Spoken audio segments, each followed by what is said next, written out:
Este, Buenas tardes, ¿cómo se encuentra? ¿Cuál es su nombre? Soy el profesor Juan Carlos Padilla Monroy y me encuentro bien, en cuarentena, pero bien. Vale. Bueno, gracias profesor por la entrevista. Como le comentaba, esta entrevista va dirigida hacia la investigación de si el ensayo de la mitificación de Superman de Apocalípticos integrados por Humberto Eco sigue siendo vigente en la actualidad, ya porque se publicó como en los 60 y se quiere investigar si lo dicho por Humberto Eco sigue siendo vigente. Y que como le estaba comentando, es importante saber su opinión porque a fin de cuentas es un licenciado en comunicación y como usted tiene mucho más experiencia en el tema y pues por eso es importante la entrevista. ¿Ok? Correcto. Bien. Ok, Bueno, empecemos. La, empezamos. el primer tema va a ser sobre la relevancia del cómic en la actualidad. Y la primera pregunta sería, ¿cuál es su opinión respecto al crecimiento de la industria del cómic en la actualidad? ¿Cree que es un mercado que está creciendo o ya está estancado o algo por el estilo? No, yo creo que sigue creciendo. De hecho, creo que ha tenido un boom aproximado. No lo sé decir porque tampoco viví en los años 30 cuando comienza Superman, Sí. 36 o 38, no recuerdo bien la fecha. Uh-huh. Pero creo que nunca ha bajado. Siempre se ha utilizado como forma pedagógica y como forma de entretenimiento. El uso del cómic sigue vigente. Ha tenido que transformarse. No es exactamente lo mismo que antes. Me parece que tiene un corte más campirano, tiene un corte más realista dentro de la misma fantasía que llega a manejar y ahora se está digitalizando más. Okay. Es decir, antes efectivamente era a mano alzada. Sí, sí, sí. Había que... hace unos días falleció lamentablemente Albert Uderzo, que era el que dibujaba y después escribía el cómic de Asterix y Obelix. Uh-huh. Y viene a colación precisamente por eso. Creo que el mismo Humberto Eco, como en este caso Albert Uderzo, y una serie de personas de edad avanzada que están falleciendo en estos días, no necesariamente a causa del COVID, Uh-huh. pero parece que estamos en un parteaguas. Y este parteaguas es relevante respecto a todo el tema de apocalípticos e integrados, porque hay quien toma esto de manera más apocalíptica o de manera más integral. Uh-huh. Esa postura sigue existiendo, me parece que en ese sentido sigue teniendo vigencia los comentarios de Humberto Eco, aunque ya no obedezcan exactamente a la misma realidad. Okay. El mismo Humberto Eco sería el primer infartado negativamente, el primer apocalíptico, Sí, sí. respecto a la idea de que se den clases en línea, porque odiaba Internet y de hecho decía que la universidad, esto lo dijo en un discurso cuando le dieron el honoris causa en una universidad en España, un par de años antes de fallecer, 2 o 3 años, él decía que Internet iba a acabar con la universidad. Y la realidad es otra. Sí, sí, sí. Albert Uderzo fallece y ya casi no se hace el cómic tradicional como lo hacía él. Se digitaliza, cambian sus formas, cambian las reglas, pero sigue siendo vigente y es una forma de narrativa que no creo que vaya a morir y que ahorita tiene un impulso fuerte. Okay. Ya como relacionando a los medios masivos, ¿considera que el cómic representa un medio influyente como medio masivo de comunicación masiva tal cual? ¿Y en qué sentido sí o en qué sentido no? Sí, en el sentido de que cuenta una historia, sí, en el sentido de que entretiene, quizá de un modo un poco menos directo la influencia que tuvieron los cómics en los 30s y en los 50s, eh, que el día de hoy ya podemos analizar con más facilidad. Uh-huh. Ahorita el discurso del superhéroe, del cómic, que comenzó en ese tiempo, es un discurso muy masticado. ¿Cuáles van a ser las consecuencias del nuevo cómic y de la forma de narrativa que ofrece ahora? Lo vamos a saber en el futuro. Sí.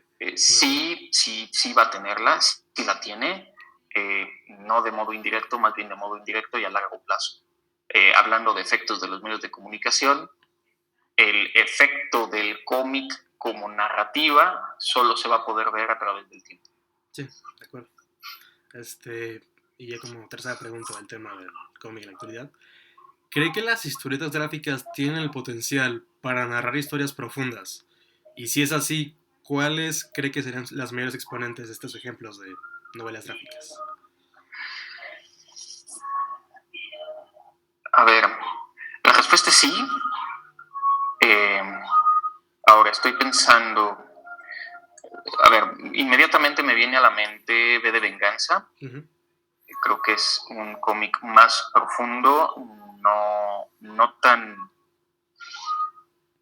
sí, no tan superficial. Creo que eso tiene que darse. Ahora, estoy pensando, no necesariamente el cómic, pero sí el libro ilustrado infantil. Okay. Tengo por aquí en casa, tendría que buscarlo, un libro que habla del Holocausto y de los campos de concentración. Okay. Es un libro con poco texto, por no decir nulo, son puras imágenes. ¿Cómo puedo yo, a través de la ilustración, a través de una narrativa, sin necesidad de utilizar letras, Okay. contarle a un niño de 8 años lo que es el Holocausto?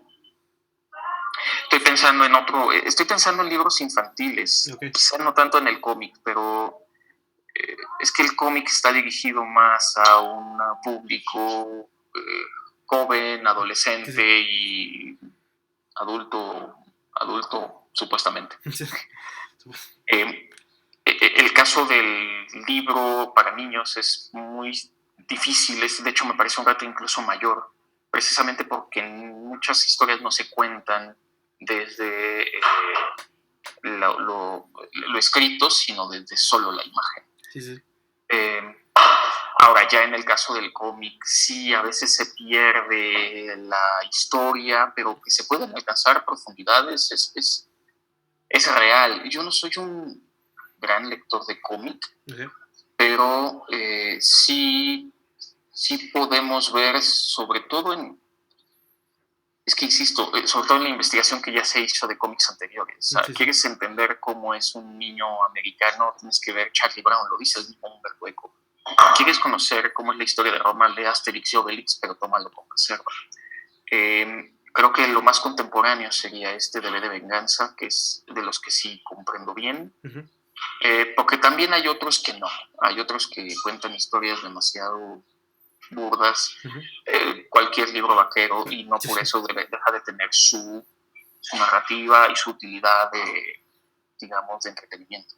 Sí. O sea, entonces sí reconoce que existen historias profundas en este medio.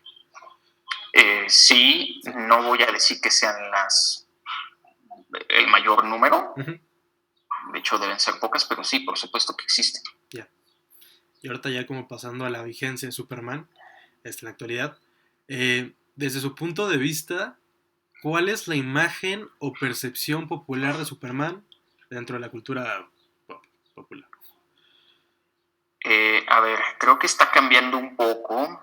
Superman es bueno, a ver, la visión que pueda tener la gente, el gran superhéroe porque lo puede todo y porque es prácticamente indestructible. A pesar de que se tiene un punto débil, ese punto débil no alcanza a destruirlo nunca. Sí. En mi opinión, eso es bastante, no sé, a mí no me gusta como superhéroe Superman precisamente por eso. Sí, sí, sí. Y lo que ha ocurrido en la actualidad, no solo con él, sino con prácticamente todos, es que los están humanizando. Es un superhéroe, sí, pero sus debilidades son más marcadas. Incluso en el 94 o 95 que se mata a Superman, aunque después se le reviva por cuestiones comerciales, era una manera ya de ir humanizando a el héroe y hacerlo destructible, hacerlo cercano. Y yo creo que es una respuesta incluso de la sociedad contemporánea que ya no acepta la posibilidad de que el héroe sea eterno y siempre venza, sino que ya la realidad empieza a superar incluso al héroe y el héroe también es falible, también es mortal, también es humano dentro de su mutabilidad. Sí, sí, sí. Y lo mismo está ocurriendo con los villanos, el villano que ya no es tan villano, el caso del Guasón quizá sea el más próximo, donde se acepta que es villano por alguna cuestión psicológica, social, incluso porque sí, genéticamente estaba destinado a hacerlo, pero ya se empieza a justificar la maldad. Okay. Y eso también tiene consecuencias a largo plazo. Sí, sí, súper de acuerdo con lo que comenta de los villanos también. Y ahora, ¿cree que los medios masivos como el cine han sido parte fundamental para la inmortalización del personaje, en este caso Superman? Necesariamente, porque si no fuese por las películas, aunque no todo el mundo las ve, el personaje se conocería menos. Y estoy pensando que no tanto el cine, pero sí la serie de... Olvidé Smallville. Creo que esa serie ayudó nuevamente a reactivar el tema de Superman en concreto.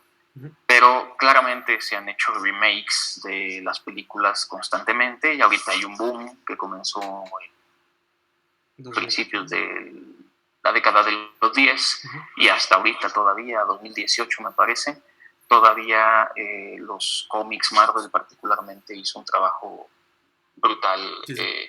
De promoción de sus superhéroes, ¿no? Sí, se vendía muy bien. Y ahora, ¿usted considera que las generaciones más recientes de lectores de historietas gráficas, cómics, novelas, todo, han perdido el atractivo hacia la figura de Superman?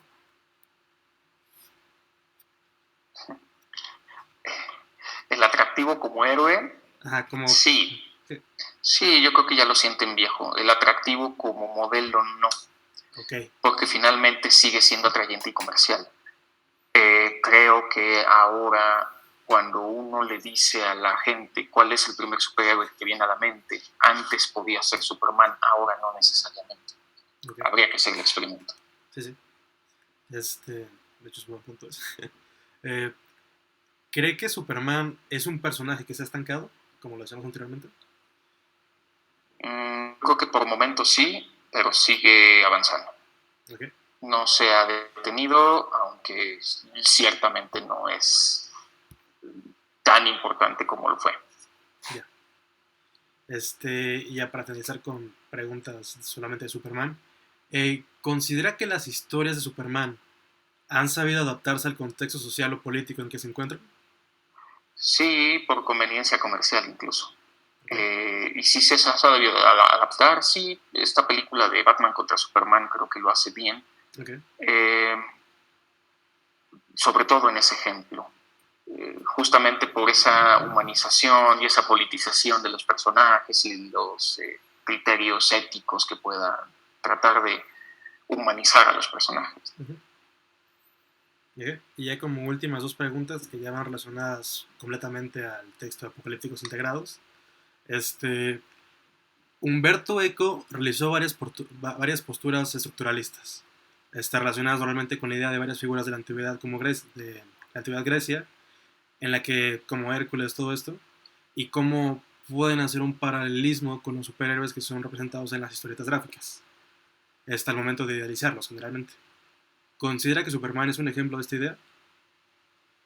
Sí, sí, de modo quizá indirecto. A ver, voy a hacer una relación un poquito extraña, pero okay. Creo que es válida. Cuando la selección de fútbol de Estados Unidos o la selección de fútbol alemana juega un partido, de verdad tiene hasta el último segundo para empatar o para ganar. Ese sí se puede, sí se lo creen. Y se lo creen por sus héroes. Sus héroes históricos y sus héroes como Superman. Okay. En México no pasa lo mismo. En México el sí se puede es una esperanza un poco falsa, aunque a veces se consiga. Uh-huh.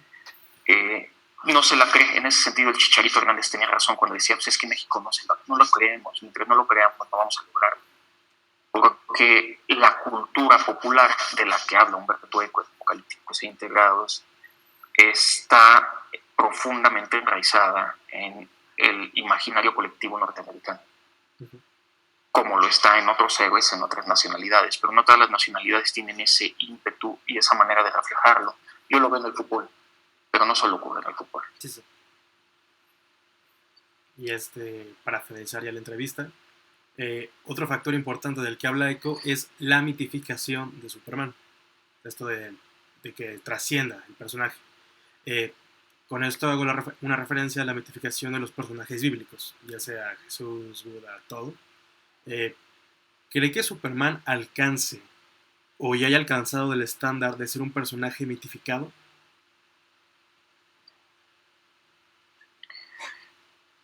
Pues es un referente tan fuerte como lo es alguno de los personajes míticos.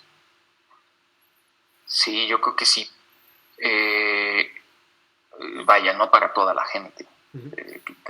Te dirán, bueno, pues es que Jesucristo fue una persona que existió, mientras que Superman no. Uh-huh. Eso te lo va a decir un cristiano. Alguien que no crea en Jesucristo, pues probablemente te diga Sí. que no le importa, ¿no? Pero sí, yo creo que podemos hablar de un personaje como Superman de un modo mitológico. Yo creo que sí. Bien. Pues bueno, eso sería todo, profesor. Muchas gracias por su tiempo, Hombre, por su conocimiento más que nada. no.